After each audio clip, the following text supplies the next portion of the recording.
Early in the morning, on December 7th, 1941, Imperial Japan bombed the U.S. Navy base at Pearl Harbor in Hawaii. Hours later, in faraway Los Angeles, Toyo Miyatake was photographing a fancy wedding. Suddenly, agents from the U.S. government barged in. They arrested several men and took them away. Up and down the West Coast, leaders of the Japanese-American community were rounded up and taken away.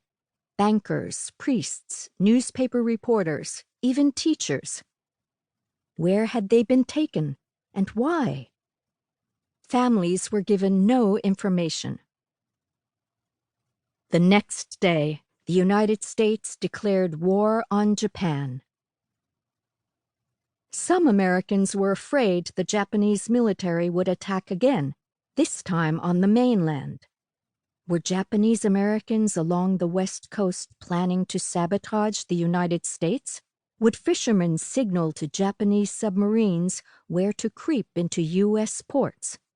Were farmers sending coded radio messages to the Japanese military from their fields?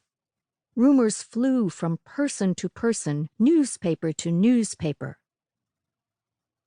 The U.S. government acted swiftly against all people of Japanese ancestry. Their radios, cameras, and weapons were considered contraband and were confiscated. Bank accounts were frozen so they could not access their own money. Curfews and travel restrictions were set up. No one was allowed to go more than 5 miles from home, and everyone had to be back in their houses by 8 p.m. What makes an American? Japanese and Japanese Americans were afraid, too. They had the face of the enemy.